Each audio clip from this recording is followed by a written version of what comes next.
Broadcasting live from Dar es Salaam, this is TBC News. Our top stories.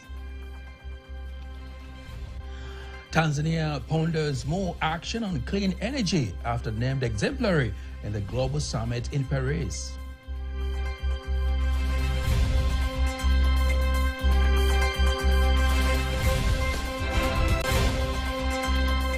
Third African Media Convention, AMC, shoulders African media demanding task.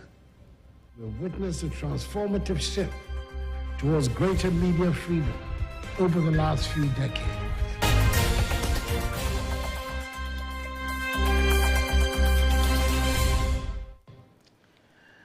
Good evening. Thank you very much for joining us. I am Nasa Kingo. Just a reminder, you can also follow us live via our YouTube channel, TBC Online, and also get all the latest news through our Instagram, Facebook, and X pages at TBC Online. We start here in Dar es Salaam, where President Samia Suluhu Hassan has been named as a champion on clean cooking energy initiative in Africa in the just-ended Heads of State Global Summit on Clean Energy in Paris, France. In the summit, where President Samia was the co-chairperson, she raised her voice, insisting that it is time now for Africa to fully turn to clean energy, and Tanzania is committed to spearhead the endeavor. Here are more details. It is a press conference at the State House in Dar es Salaam, aiming to review deliberations reached in the just-ended Heads of State Global Summit on Clean Energy in Paris, France.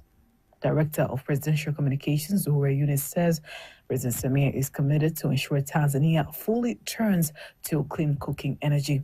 Various governments have promised to raise $2.2 billion.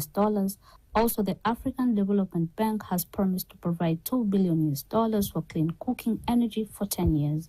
Furthermore, in her visit, President Samia also met with President Emmanuel Macron, whereby they held talks on clean cooking energy. Ministers in charge say that President Samia Suluhu Hassan has expressed great responsibility in this meeting and manifests clearly where the country should go. This is the first time for Tanzania to have a plan. As you may remember, the President Samia launched the plan on 8th. The plan was led by Prime Minister Kassim Majaliwa. This shows how Tanzania is committed in this area. Ameiambia dunia ni lazima kuwepo na programu mahususi kwa Afrika. The president told the world it is necessary for Africa to have a specific program and that it is the basis of the conference. She also insisted on financial resources for the program. The meeting gave the opportunity to energy stakeholders from the private sector to participate, to strategize, and ensure that Tanzanians, including those with low income, turn to clean cooking. We have invested in large warehouse in the country. We have also have gas filling station in every region. We also have distribution station in 14 districts.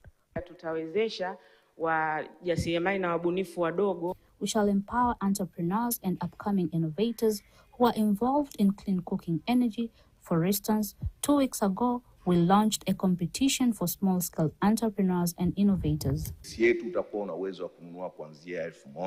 Our gas will be sold from 500 Tanzanian shillings to 10,000, depending on your needs. Statistics show that more than 33,000 people a year lose their lives due to clean cooking practices in the country.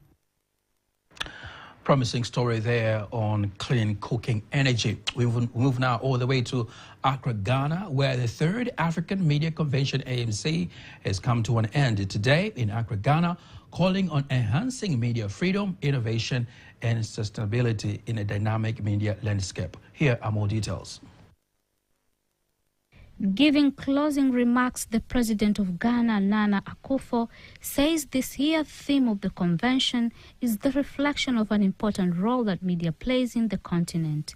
He insists media plays a critical role in the present time digital age. Today, the African media stands at the crossroads of unprecedented challenges and opportunities. As we navigate through the complexities of a rapidly evolving digital age, the media's role becomes ever more critical, not just as a guardian of free expression, but also a catalyst for sustainable development and innovation. Freedom of the media is fundamental to the growth and development of any democratic society. In Africa, we have witnessed a transformative shift towards greater media freedom over the last few decades. However, this freedom is not merely about the ability to speak or write freely. It is also about the power to inform, to enlighten, and to mobilize society towards common goals. Furthermore, President Nana Akufo stresses the critical role media plays in galvanizing world's attention to environmental crisis. Climate change poses an existential threat to our planet and our way of life. It is here that the media's role becomes even more critical. The media has the platform and the power to focus the world's attention on the urgency of this issue. It must amplify the voices of those affected by climate change, especially in communities that are often overlooked in international discourse. Environmental sustainability should be at the heart of media practice. This means not only reporting on climate change, but also adopting sustainable practices in media production itself. From reducing carbon footprints to promoting recycling and sustainable energy use, there's much the media industry can do to lead by example. On the other hand, Minister Designate for Information and Co-Chair Local Organizing Committee of Africa Media Convention, Fatimatu Abubakar, insists media in Africa should be beacon of truth, innovation, and environmental stewardship in the continent. And shared commitment towards a future where media flourishes as a beacon of truth, innovation, and environmental stewardship on the African continent. Reflecting on the rich discussions, dialogues, and deliberations that have unfolded within these halls, ladies and gentlemen, it is evident that we have not only met, but also exceeded the objectives set forth for this convention. For assessing the state of press freedom on the continent, to championing the cause of reliable information in the face of misinformation and disinformation, our collective efforts have resounded with clarity and purpose. The annual African Media is a collaborative effort supported by the African media stakeholders to reflect on the fundamental role of journalism on the continent, celebrate the fundamental principle of press freedom, and deliberate on measures to safeguard media freedoms and access to information. The president of Zanzibar, Dr. Hussein Ali Mwinyi, says his government continues to create a friendly environment for investors to accelerate development. He made the remarks while opening the CRDB Bank Shareholders Seminar in Arusha, insisting that the success of the financial institutions does stimulate the country's economy and do attract more investors. Here are more details. Financial institutions in the country are said to be the game changers in shaping development, and today, CRDB Bank brings together shareholders in the annual seminar in Arusha. President of Zanzibar and the chairman of the Revolutionary Council, Dr. Hussein Ali Mwinyi, praises the bank for creating a friendly environment for investors. By creating a friendly environment for the private sector, the government will have contributed to investment growth. This is because CRDB and other institutions prosper when they are in good business environment. That is when they acquire profit. I urge you to use the dividends you shall receive to invest further so that the pace of investment may increase as well. Minister of State in the President's Office, Finance and Planning, Dr. Saada Mkuya Salum, emphasizes cooperation between financial institutions and the government. We have had construction of various infrastructure in Zanzibar. Zanzibar is currently endowed with remarkable infrastructure. The Minister of Blue Economy of Zanzibar, in collaboration with CRDB, have united various groups, and also we have made them official. We have also opened accounts for them. These groups have more than 30,000 people. The Arusha Regional Commissioner Paul Makonda stresses on the issue of investment in the tourism sector. Arusha and Zanzibar depends on each other. The tourists that land in Zanzibar are also the ones who visit Arusha. I urge you to enable those who invest in building hotels in Zanzibar to also do the same in Arusha. The profits that is generated enable us to pay taxes. Also, CRDB pays taxes as well. Therefore, with the shares we have, we are able to contribute to national development and also alleviate poverty. Minister for Minerals in Tanzania, Anton Mavunde, says Tanzania is one of the countries in Africa that creates better future investment in mining based on tremendous endowment of critical minerals in Tanzania. Here are more details. He made the remarks during his speech to mark 15 years of Pula Group, insisting that his ministry has prepared a roadmap for conducting strategic exploration on critical minerals. It is indeed a great day, which I'm privileged to share with you about the tremendous endowment of minerals available in Tanzania that provides incredible opportunities for investment. There are several reasons that attribute to the better future of mining investment in Africa, and Tanzania in particular. And these include, number one is good geology, which favors the formation of various minerals. I'd like to inform this gathering that our President, Her Excellency Dr. Samia Suluhu Hassan, is committed to support the investors who come to invest in Tanzania, particularly in the mining sector. The Ministry of Mineral has prepared a roadmap for conducting strategic exploration on critical minerals. The chairman of the group, who is also a former U.S. ambassador to Tanzania, Ambassador Charles Stith, insists that Tanzania stands out due to its conducive business environment coupled with the right policies. Tanzania has been blessed with an extraordinary run of leaders.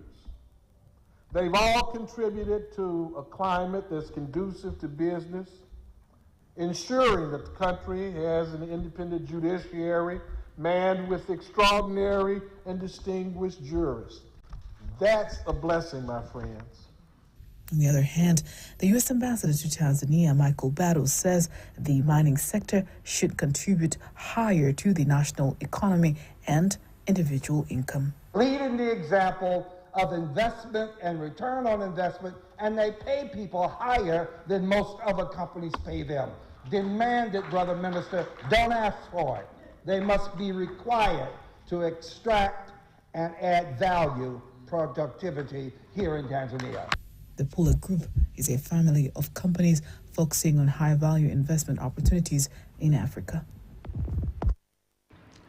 Director General of Tanzania Commission for Science and Technology, COSTIC, Dr. Amos Nungu, says that 80% of the innovative ideas supported by his commission are people-centered, seeking to offer relevant solutions in societies. Here are more details as prepared by Peter Mganga. Speaking to TBC News as the world marks World Telecommunication and Information Society Day, Dr. Amos Nungu urges startup companies to understand the demand of the society and come up with ideas that prove to be a solution to the shortfalls. There is an innovation, there is an entrepreneurship. The innovator, yes, they bring solutions, but the entrepreneur, they want to turn that. Usually they see the challenge first, and they make opportunity out of that challenge. So the innovator, sometimes they just do things they like doing, not necessarily solving a specific challenge. So some of the good ideas we see, not necessarily they solve a challenge which is affecting the community, because some of our innovators, they're not entrepreneurs. Students of the College of Information and Communication Technologies Core ICT say a lack of proper understanding on societal problems leads to inefficiency of innovative ideas that may contribute to the development of society. We have to know what the market needs for us to make the products and not otherwise. Because once we reverse engineer the whole process by making the product, then understanding the market, we end up spoiling things. And that is what was being done in the previous years. Most do not know exactly the telecommunication market outside there, but for the few who know, I believe they need to be empowered, for the few of them to know exactly what to do later on in the market. And for the few who know, I've seen them do, and I believe they'll keep on making an impact. World Telecommunication and Information Society Day for the year 2024 focuses on digital innovation for sustainable development. And according to the United Nations, 2.6 billion people are still digitally unconnected, glaring digital gaps hindering innovation across much of the world. The Tanzania Petroleum Development Corporation, TBC, has signed a partnership agreement with an Egyptian company, Rosetta Energy Solutions, to implement a small-scale liquefied natural gas LNG distribution project in various parts of the country. Speaking in Dar es Salaam after the signing of the cooperation, the executive director of TBC, Musa Makame, says the signing of the agreement will enable many citizens and industrial producers to access clean energy quicker and at cheaper cost. The mini LNG or small-scale LNG technology will allow us to take this gas to areas where we don't have pipelines above 400, 500 kilometers from Dar es Salaam. It is an excellent signal to our country, particularly for TPDC, in terms of our partnerships with the private sector. After the feasibility studies have been confirmed, we will make a decision on how much we will own in the project. Initially, we've been talking about 30% for TPDC, 44% for Rosetta, and 26% for Africa 50, but that will be confirmed once we have completed the feasibility studies. On the other hand, the vice chairperson of the board of directors of TBCC, Paul Makanzi, and the representative of Rosetta Energy Solutions expressed their satisfaction with the step reached, insisting that the step will boost economic growth. And energy access are extremely important for Tanzania. We have plenty of natural gas, and it is important that we partner with credible partners such as yours to actually monetize this gas for the benefit of our people. Our vision as Taqa Arabia is to have Tanzania as a second hub next to Egypt, whereby we deploy our gas, renewables, LNG, power, and water solutions. Side of government, we commend the effort and energy that has been put into bringing in what we are witnessing today. I know and I've been informed that you've been working together for more than a year now to prepare this concept and ensure that you deliver this project. The Egyptian ambassador in Tanzania was among the guests who attended the signing ceremony. Tanzania is expected to be the first host of the climax of a Youth Emerging Technologies competition in Africa, which includes artificial intelligence and robotics. The competition commenced earlier this year and is expected to close on 8th of July this year.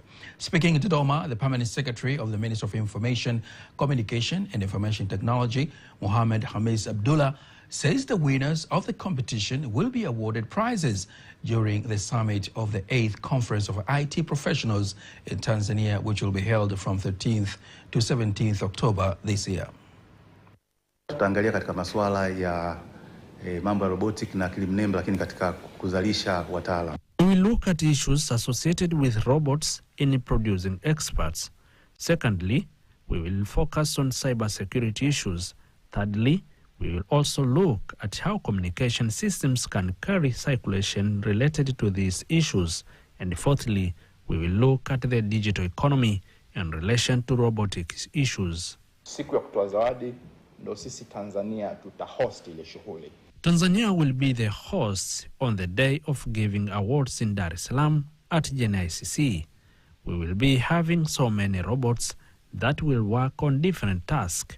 I welcome all Tanzanians to come to this conference and witness artificial intelligence. The Permanent Secretary continues to call on Tanzanian youth, creative companies and communities involved in artificial intelligence to participate in the competition to reinforce Tanzania's artificial intelligence and robotics engineering capabilities.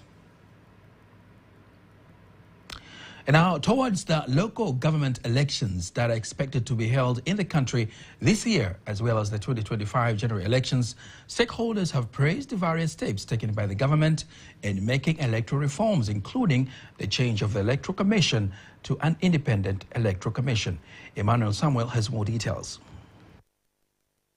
This has come during the seminar for journalists from different media houses on the various changes in electoral laws in the country, held at the Tanzania Episcopal Conference Kurasini in Dar es Salaam, where the stakeholders says despite the efforts done by the government, still there are gaps that need to be worked on to encourage more citizens to be involved in the electoral process. The aim of having a journalist with us was just to empower them on the new legal framework and laws, and to ensure now, as we get the momentum in terms of going to the elections, they are able to report, to inform the community and ensure that they participate in the electional process in terms of voting. We are seeing the government is actually living its own words in actually making progressive reforms, actually by one day reaching an environment whereby every citizen of this country will feel free, will go to the polling station, elect its own leader, its ballot counts, and its ballot actually, end of the day, emerge with the leader that person wishes to be elected as a leader. Justice is a major foundation in maintaining unity and solidarity in bringing development to the country. Here, journalists are urged to be at the forefront in educating the general public on the importance of participating in general elections and understand what politics means. Journalists who are, their role is to inform the public, is to ensure that in terms of the 4R, that they ensure that the community is informed, the community is following up the electoral process, and that the community is able really to elect their leaders who are credible and who will really bring their development agenda. Journalists who targeted in this seminar have their views concerning the seminar. This training and workshop will help us as journalists to inform the public about the changes that has happened in the electoral laws. This thing goes in line with what President Samia is standing for. She has introduced the 4Rs, and the public is responding. So such training is very important and is paramount to help the public debate, but also express themselves of what they feel and what concerns them. Reporting from Dar es Salaam, Emmanuel Samuel, TBC News. Now, before we wind up our local news tonight, let us now take a look at today's exchange rates according to the Bank of Tanzania, BOT.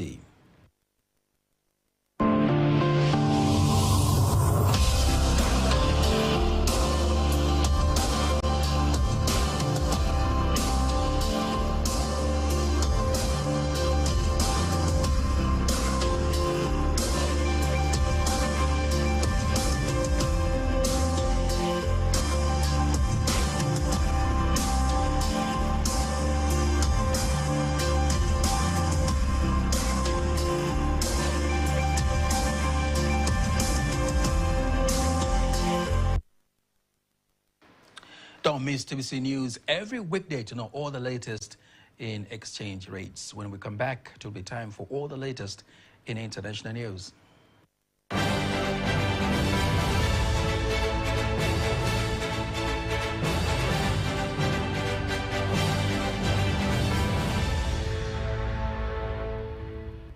And here is international news as compiled by Ramadan Mpenta and read by Ahmed Salum. Rwanda's President Paul Kagame has officially submitted his candidacy to the country's poll body for the July presidential election. President Kagame was accompanied at the Electoral Commission head office in Kiyovu, Nyarugenge district by First Lady Jeanette Kagame, RPF Secretary General Welas Kasamagera, and other senior party officials. He had already confirmed last September that he would be seeking a fourth term. He is widely expected to win the poll, which could see him extend his presidency to nearly 3 decades. Two of his opponents, opposition politicians Bernard Ntaganda and Victor Ingabire, have recently been barred from vying in the election over previous convictions. Mr. Paul Kagame, 66 years of age, won the last presidential election in 2017 with nearly 99% of the vote. The government of South Sudan and rebel opposition groups signed a commitment declaration for peace during high-level mediation talks in Kenya. The agreement is a key step in efforts to end the conflict in South Sudan that has long crippled its economy. Kenya's Foreign Office said the agreement was a first milestone in the ongoing talks in which warring sides pledged their commitment to end the violence and hostilities. The content of the agreement was not made public during the signing ceremony, attended by diplomats and civil society groups. The rebel opposition groups were not part of the 2018 agreement that ended South Sudan's 5-year civil war that left 400,000 people dead and millions displaced. At the start of the high-level mediation talks launched a week ago, South Sudan's President Salva Kiir thanked his Kenyan counterpart, William Ruto, for hosting the negotiations. South Sudan is due to hold elections in December, but remains politically fragile, in part because the 2018 peace agreement is yet to be fully implemented, and because conflict and violence continue in different parts of the country over ethnic and political differences. And the Senegalese Prime Minister Ousmane Sonko has raised the possibility of closing French military bases in the country. Speaking at a conference in the capital Dakar, Mr. Sonko wondered why Senegal still had several French bases more than 60 years after independence from France. He also questioned the impact of the French military presence in the country's sovereignty and repeated the desire of Senegal to have its own control, which is incompatible with the lasting presence of foreign military bases in Senegal. France has about 350 troops in Senegal. He promised to strengthen ties with Mali, Burkina Faso, and Niger, who have pushed out French troops and turned to Russia for help in fighting armed groups' insurgencies. That was international news as compiled by Ramadan Mpenta and read by Ahmed Saleh. Now, sports news up next.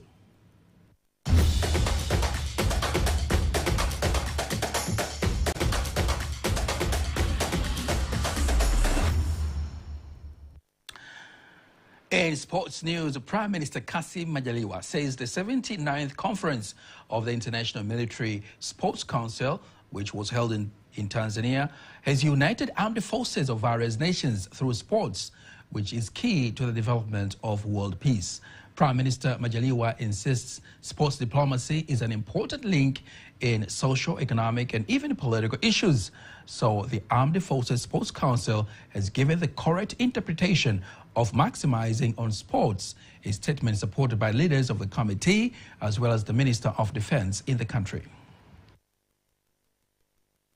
Through sports, we have found a universal language that bridges culture divides and fosters a spirit of unity and collaborations. Your contributions over the past days have not only enriched our discussion, but have also reinforced the importance of sports as a tool for diplomacy and peace. I want to recognize the effort that the Secretary General and the Treasury General, their dedication behind the scenes has ensured one smooth governance and the return of citizen confidence. Indeed, it has been a very amazing assembly, as we have just witnessed from the short video that we have just watched. The 79th General Conference of the World Military Sports Council has been officially closed in Dar es Salaam after being held for a period of 1 week. And that is sports news, and we apologize, we're not going to have the normal weather forecast for the next 24 hours as usual, but it is worth noting that TMA has issued an alert on the presence of moderate tropical storm in the Indian Ocean north of Madagascar. The storm is expected to end for a period of 4 days in the area between Madagascar and Seychelles. And that marks the end of the news bulletin for tonight. Don't miss our next bulletin in Kiswahili at 11 p.m. On behalf of the whole team, I am Nasa Kingu. We wish you a good night and a beautiful weekend.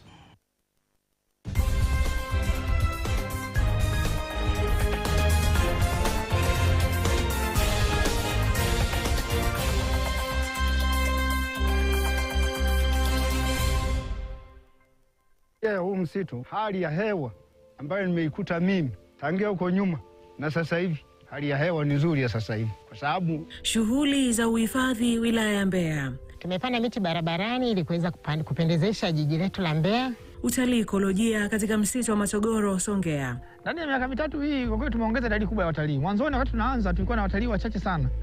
Hiyo inatokana kwanza kwa miundombinu ilikuwa mibovu, lakini pia elimu watu walikuwa hawana. Matogoro ilikuwepo lakini walikuwa hawajui nini kinachopatikana, lakini kulingana na juhudi tunazozifanya. Hii hifadhi ni nzuri kwanza, yani ukija hapa utapata, yani utaenjoy sana. Kwanza wana huduma nzuri, unaweza kupata view nzima ya Songea. Pia ni hapa TBConline. Usikose. Tanzania Kijani inadhaminiwa na TFS, wakala wa huduma za misitu Tanzania. Unaangalia TBC1, ukweli na uhakika.